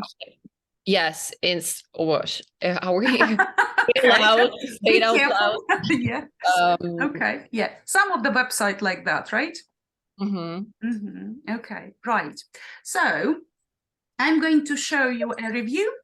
You read it briefly. I'll give you just 30 seconds. And I want you to tell me whether it sounds like a good place to visit for you.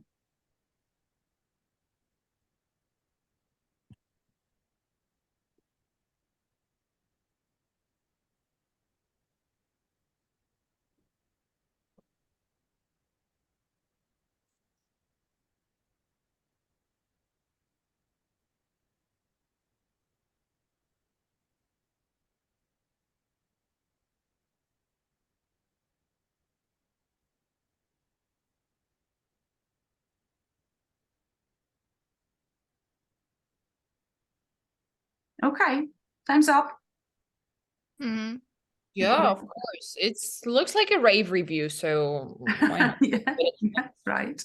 You see, we are already practicing task 5. You've got a text.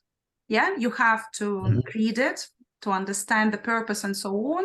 Then we can highlight some distinct features. So, for example, paragraphing, yeah, content-wise, some kind of recommendation to visit the place. Language-wise, what would you highlight?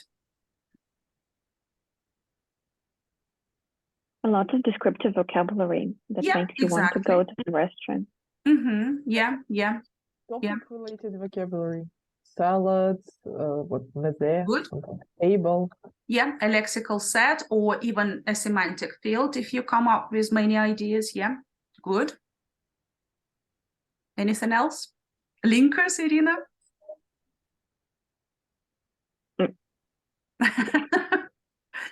You've mentioned linkers a couple of times. I remember that. So maybe linkers here. Yeah.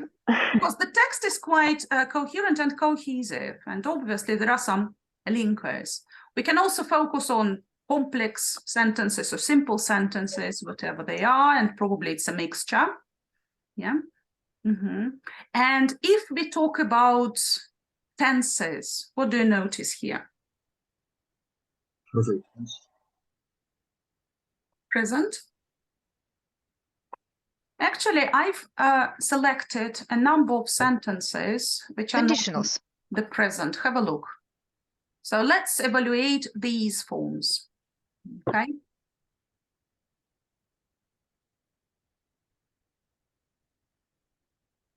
Okay, so the first one is present. Yeah. Why do we use the present simple here? Habitual action. Is it habitual?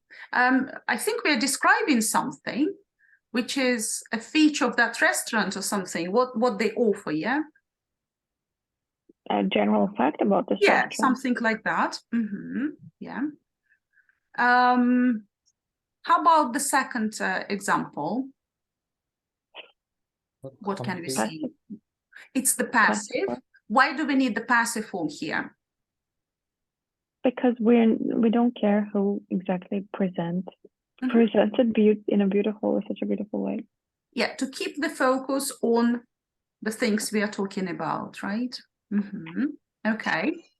How about the next one? A reference to the past experience. Yeah, yeah. Reference to that specific moment, yeah, that time. Okay, and finally,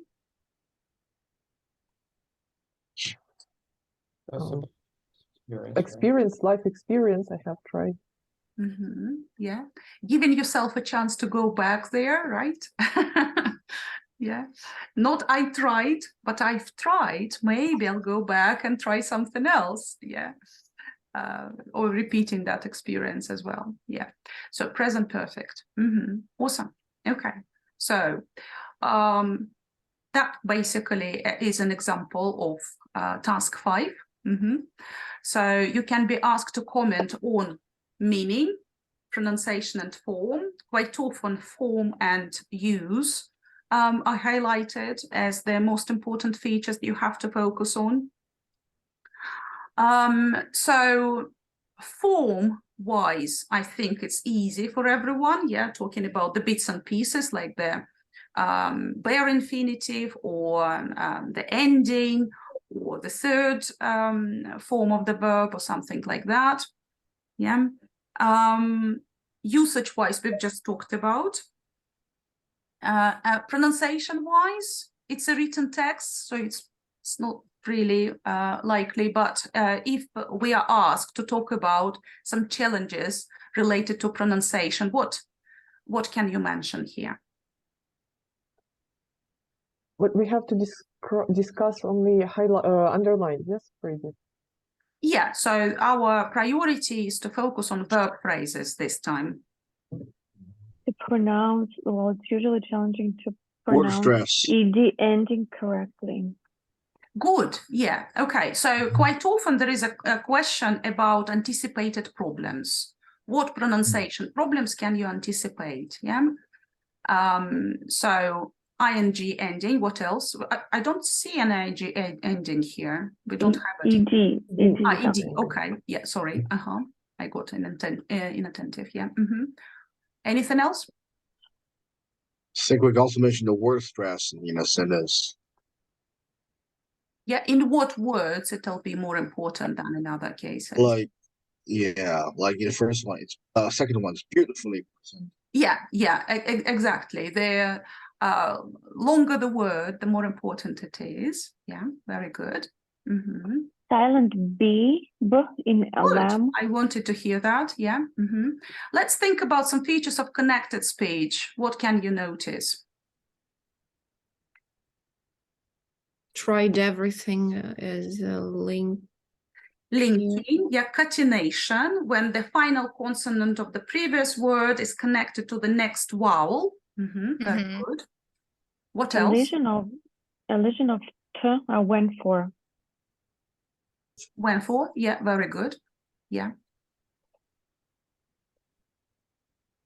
Tried, what is that? With the ch sound is added, no? Why would you do that? I don't know. But that's not a feature of connected speech. It's just how you pronounce this word, right? Right, yeah, I agree. It might be softened because of the previous sound or the following sound, but in this case, it doesn't make sense. Okay. Yeah, actually, I think, yeah, that's it with the highlighted bits, yeah, because we have quite a lot of consonant sounds at the beginning. But if we had something like with a, yeah, we can connect them, and then amazing, yeah, again, it can become like one word. Or yeah, elision, we found one example. Perhaps we can find some other examples like of flavors here. It's likely to be one f, yeah, sound. Maybe devoicing, yeah, some kind of assimilation in some cases, like no, not here. No, can't see it. Okay, let's move on. So just because I usually skip the slides about lesson planning to save time, yeah, I wanted to take a pause and give you a procedure which is slightly unusual from what you're familiar with, yeah, from CELTA lessons. Here it is highlighted in the book From Rules to Reasons, yeah, and the example that I'm giving comes from that book. So the procedure is, the suggested procedure is like this, yeah? Leading, focus, uncovering reasons, yeah, replication activity, so doing something similar. So it's similar to the product approach to a certain extent, yeah, to writing. Are you familiar with the product approach? Doesn't ring a bell? Okay, model or product approach, yeah? So you show a model text, work with that, uncover some rules, some features that are important for students, and then ask students to produce a similar text. Yeah, and then of course they can share what they've produced, and you give them feedback, tuning it into a student-centered activity. And I think this procedure is a lot more reliable than PPP, for example, because there is a hint on collaboration, recycling, and consolidation. Yeah, we are not going to write a review, don't worry. But we are going to talk about your diaries. Do you keep a diary? No. That's never.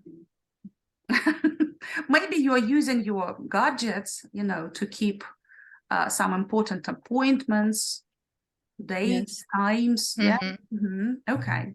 Now think about your week. Let's say at the end of May, the course will be over. You'll be relatively free, hopefully, yeah. And you would want to arrange a party with your Delta mates. So think about your plans for, well, that usually happen, like on Tuesdays, for example, you have a morning class, yeah, or on Friday, you have a speaking club in the evening or something like that, yeah. And non-work related things as well. And think about how to agree on a certain time and day, all right? So just use your imagination. Let's imagine that the course is nearly to be over and you can agree on the time. So let's talk together. When are we going to have a party, guys? Maybe on Saturday. Sorry, I have to run cell time. If you want me to be present there, let's change it. What about Sunday then? The same thing. Oh my goodness. When do you have days off then? Do you relax? I don't. That's killing me. Okay. Any other suggestions? Friday night. The classic party time. Sounds good. Anna, what do you think? No, I think I can't. Why not? Because I have lessons on Saturday morning early, so and I finish late on Friday as well, so Okay. we can have a lesson, like a Zoom party. Well, I think it's going to be a Zoom party anyway, because we have Fangming and Enzo, right? Or we can go to China to see them. Go to China, that would be awesome. Maybe in June? What time next week? Yeah, guys, can you recommend a place where we can meet up? In China, obviously. Well, if you guys came here, I would probably, if you came to Beijing, because we're in different cities, but I think you guys can come together first. In Beijing, if you guys came here, I would take you guys to the top rated classical Beijing restaurant for lunch. They probably will go to the Great Wall. I'm not sure. Maybe Anna, you've been there, right? I have been there, yeah. Yes, of course. But So, it's always good to go to the wall, of course, yeah. I think it takes like an hour to get there. Depends on where you departed from. Like from Beijing, I mean. Yeah, if you go there from the city center, it would probably take you like around 2 hours by coach bus. Yeah. Yeah. But yeah, that's a good idea. Let's arrange a party on the Great Wall. That's fun. Yeah. Or there are too many people there.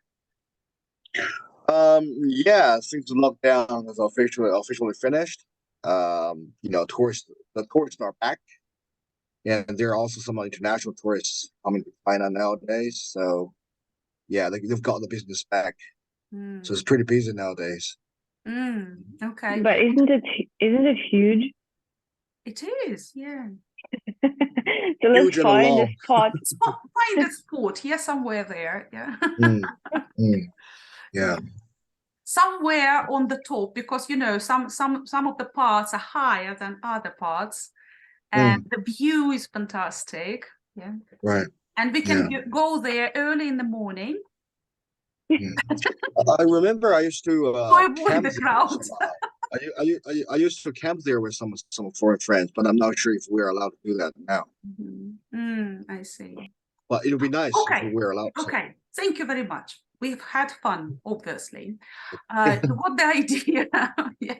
We were trying to arrange a party. It's hard for us in our context. But anyway, what tenses did we have to use to agree on the time and date? Yes. Present continuous. Yeah, okay. What else? Future, simple. By future, you mean what? We don't have future in English, remember? Will future, yeah? Will forms. So we can use some modal verbs, yeah? I might be busy, or I will definitely be busy. Okay, what else? like future continuous maybe to some extent, like for example, I'll be working, I don't know, I'll be working from this time to this time. Yeah, more complex forms. Yeah, good. What else? Actually, we can, yeah, go on. Anna? Okay, we actually can use present simple as we talk about our timetable. Exactly, exactly. always... And also describing the Chinese wall, yeah. And Marie, what you wanted to say? Going to, no? Yeah, our intentions, yeah, okay. Right. Nobody has come up with some lexical chunks that we can use to talk about the future. What? Yeah, let's maybe. Yeah, okay, okay. Let's is another expression that we can use, yeah. Shall we? Good, yeah. Yeah. What about?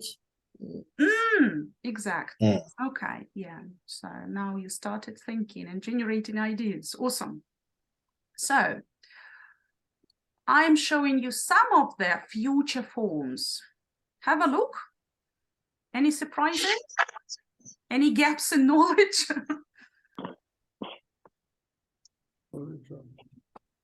No. No. Okay, awesome. So we can split it into two categories, yeah? Grammar, grammatical structures to talk about the future, and lexical chunks to talk about the future, yeah? And obviously something that doesn't fall into each category because it's factual, like tomorrow is Tuesday. Yeah, right. So some of the future forms can be used for specific purposes. For example, for predictions, what do we usually use? Will and be going to. For intentions? Be going to. Going to usually, yeah. Yeah. Decision made at the moment of speaking? Will. Will, yeah. And for future facts? Will and present simple. Exactly, good. So if we create a kind of table like that, yeah, we can also talk about the differences in meaning, like predictions, both will and going to can be used, yeah, but there is a shade of meaning and we can choose will if it's just our opinion, and if there is some kind of evidence, going to is more useful for us, yeah. The same about plans, yeah. What's the difference between I'll phone and I'm going to phone, yeah? When you're making such a plan, for example. Okay, and form-wise, you can see I'm highlighting some of the formulas like will plus be infinitive or some other things here. Now, phonology-wise, usually when we talk about grammatical structures, if they underline verb-related phrase, so it's likely to be grammar that you keep in mind, and then you focus on word stress, sentence stress, and weak forms. That's relevant. And remember what we've talked about previously in my previous example, like some features of connected speech. You see, I highlighted some of the things that are likely to be noticeable, like 8:30. What might happen here?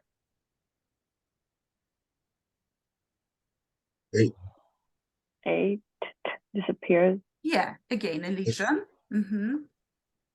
Out at, there is catenation or linking, or starts at, the same thing. Okay, now, some other future forms, more complex forms, yeah, are future continuous or future progressive. Just a quick reminder, future perfect, which we've mentioned already. And the forms of those.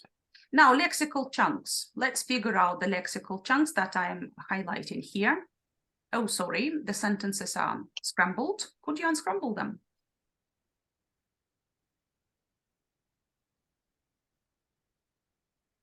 The race.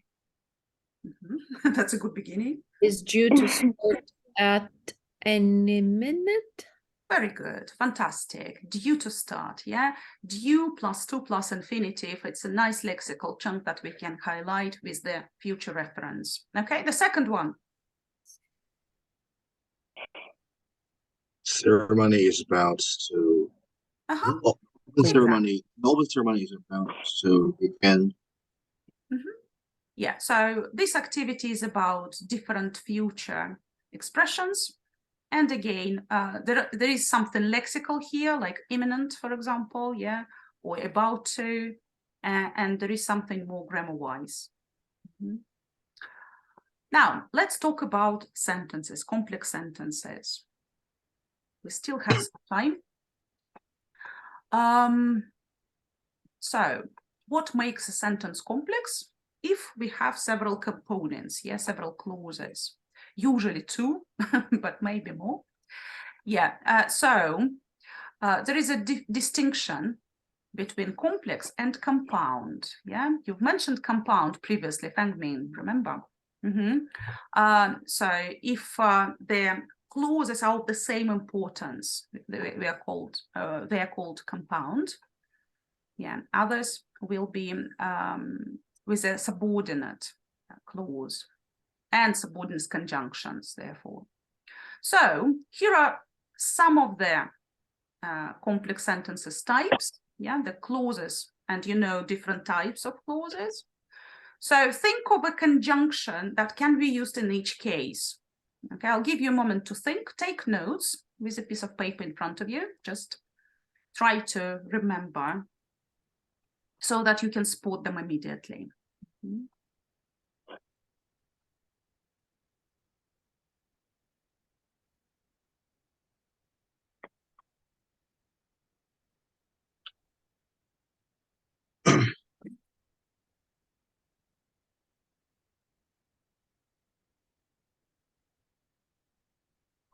I'm sorry, Anna, I have to go. Will you send the recording? Will you send the recording to the group? Yeah, sure. Of course. Yeah, I'll send you an email. Yeah, sorry. Yeah, that's okay. I understand. Yeah, no worries. Yeah. See you in a week's time. No, in a couple of weeks, right? Whatever. Yeah. Okay.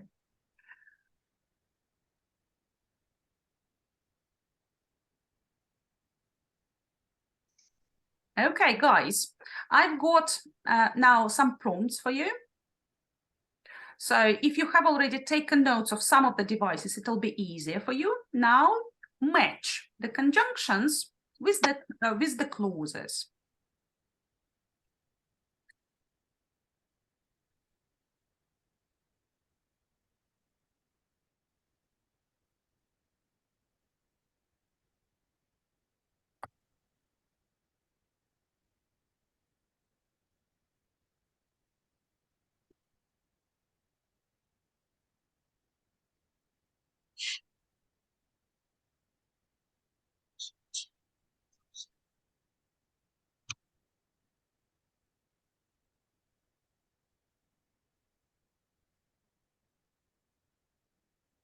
Okay, I'm going to elicit the answers and we'll help each other figure out all of them. So Anna, would you like to start? So I guess A is time. That's right. Okay, absolutely right. Okay, let's move on. Who is next? Luba? Well, I started from the end. Can I start from the end? Yeah, absolutely. Doesn't matter. Okay, relative E. Yeah. Manner. Yeah. D. Thank you very much. Okay. Continue. Yeah, so number 2 result is C.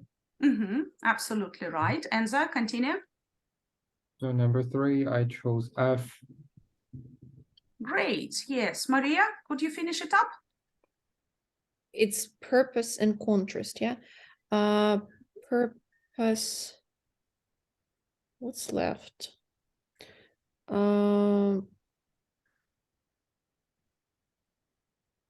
We've mentioned F, right? For reason. Purpose. Why? Maybe B. Very good. And contrast. G. Yeah. Yeah, okay, right. Yeah, I'm showing you the answers.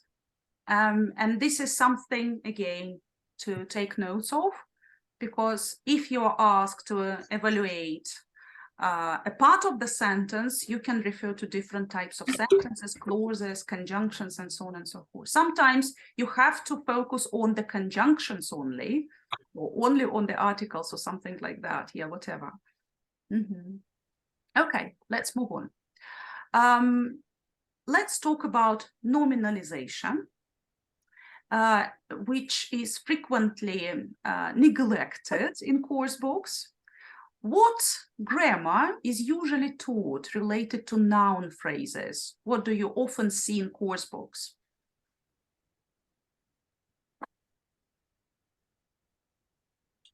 Well, articles, right? What else?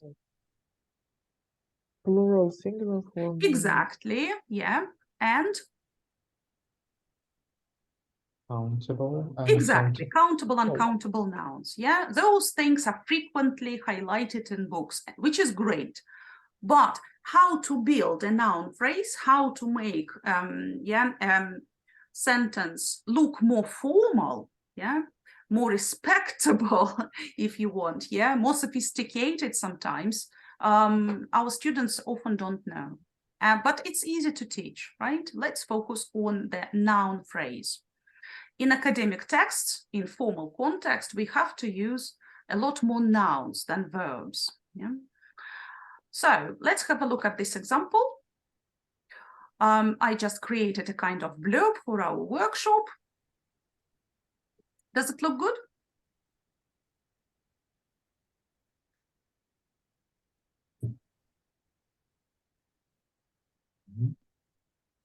If I want to be published yeah, in an academic context, maybe for IATEFL, I would have to rewrite it, right?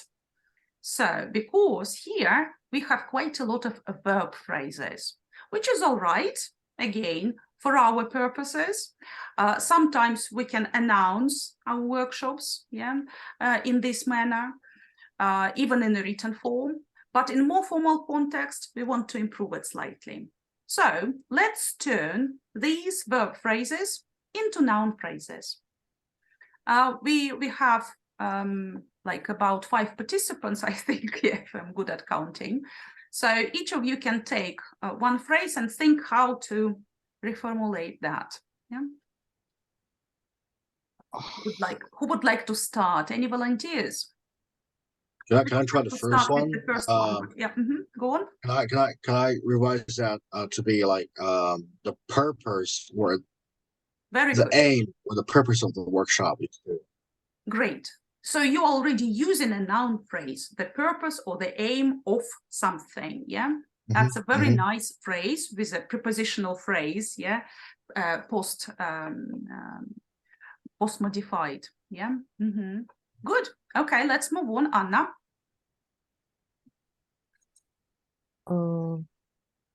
Maybe focusing on.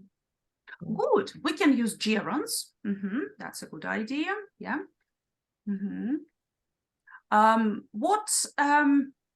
When we focus on something, when we okay, our agenda is good, yeah, okay, agenda is the same as purpose or aim, yeah.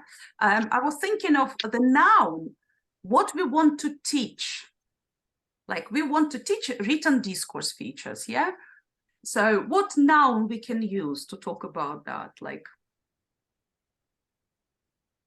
our students should know that, right? What's the noun? Well, you can use knowledge, or you can say awareness. And what will be the noun phrase? What do we do with awareness? Raise awareness. Raise awareness, yeah, for example. Okay, that's one of the ways to rephrase that. Okay, so instead of saying we'll look at, what can be said, Enzo? We will look at, we will gain more knowledge about.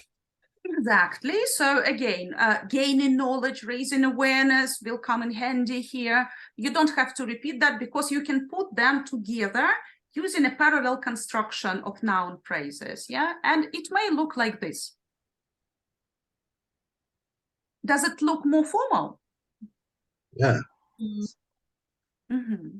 Now let's focus on the first phrase, which is very similar to what Fang Min suggested using. And yeah, actually, there is a problem here. We have the repetition of off phrases. Who can help me improve that? Let's work further on this. Awareness of some typical features. In terms of? This is. Yeah. So we use that less are frequently that clause. Yeah. Yeah.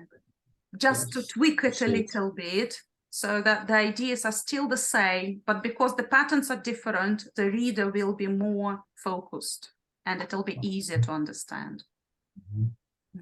Okay, now let's focus on the first noun phrase and focus on all the components, like what a noun phrase is like, how to build it up.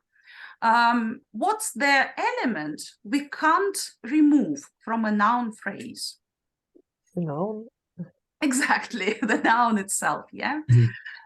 So I don't remember if the slide is animated. I'm just checking, hold on.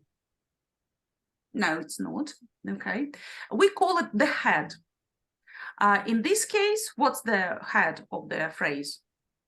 Aim. Aim, absolutely right.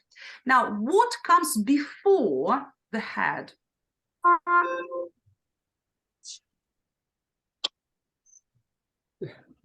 What do we call the thing, like the initial? What do we call those elements?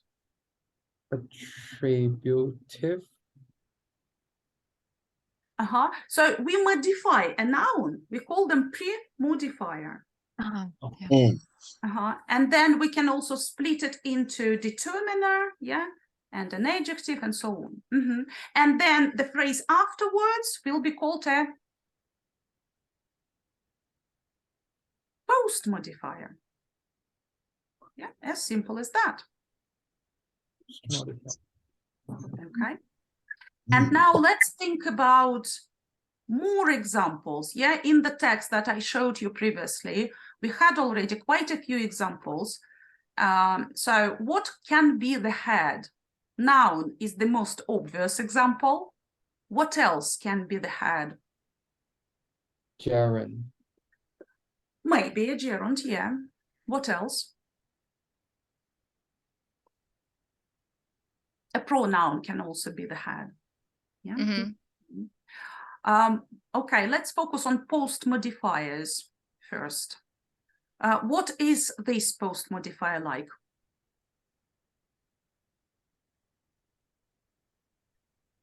What's this?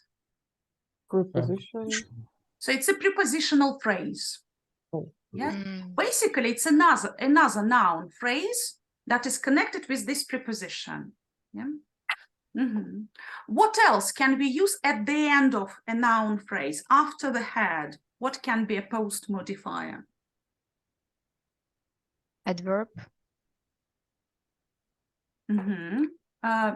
Yes, perhaps, yeah. Can't think of an example right now, but probably. Can we use a clause after a noun phrase? The initial aim that we set up or something, yeah? Yeah, okay. Now let's talk about things that come before the noun. As a determiner, what can we see here? Possessive.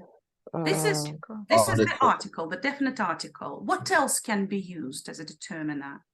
Possessive adjective. Yes, good. What else? Prepositions?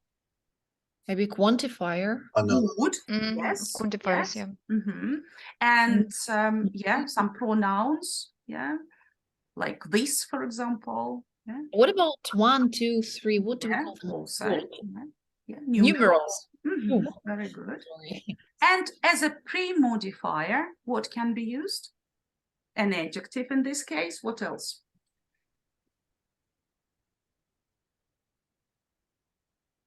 Again, number, maybe, yes, numerals. Yeah, yeah, another noun, maybe. Yeah, also possible. Gerunds, participles, and so on. Yeah, well, participles here usually a present participle or past participles. Yeah, so let's find some noun phrases here. So number one, what can we see? Some as the determiner. Yeah. Then again an adjective, and then that clause. Then written as a past participle, which is used as a pre-modifier. A good effect on the reader. What does that illustrate? Another prepositional phrase, perhaps, yeah, on the reader. And of course, an indefinite article in front of a noun. Two factors important to realize. What is used as a post-modifier? A verb. That is a clause. Infinitive. It's an adjective clause, actually. Important to realize. Yeah, factors is the head. Important to realize is the post modifier already. Okay, nothing wrong with this method. What happens here? What's the head? We can identify the head. Method. Nothing is the head. And wrong with this method is already a post modifier. And then you can count method as another noun phrase. Yeah. Okay. And finally, number 6. Approaches. Yeah. So many as the determiner. Yeah. And which are used another clause that can be used as a post modifier. Okay. Yeah, so here you have a grid highlighting most important elements that can fall into each category and how we build up a noun phrase. Any questions so far?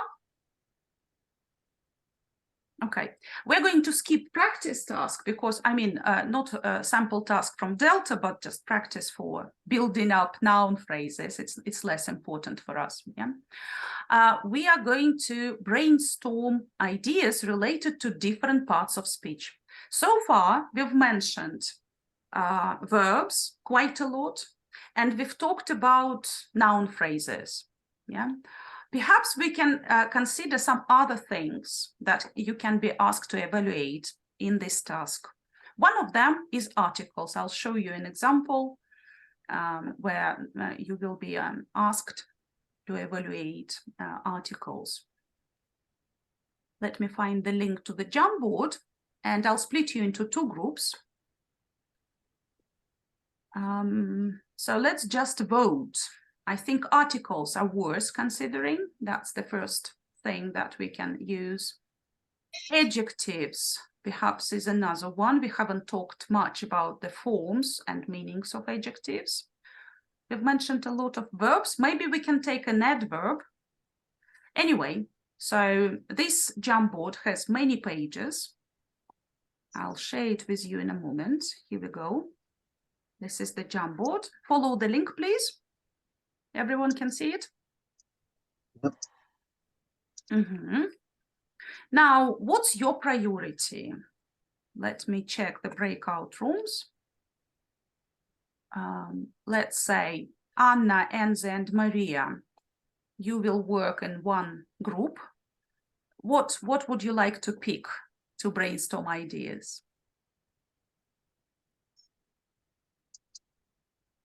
Any preferences? Choose one of the pages. Maybe adjectives. Okay, yeah, you take adjectives. That's worth doing. And Fangmin and Luba, you are taking another one. What will you be focusing on? Let's take articles. Articles, that's worth doing. Yeah, let's do. Okay, I'm going to give you only 5 minutes, just because we are running out of time, and my Celta is already waiting for me. But it's important to brainstorm ideas about different parts of speech. I'll give you a hint how to do it when we come back to the main room, okay? So 5 minutes for that. Please don't forget to create some things that you've come up with on the Jamboard. Off you go.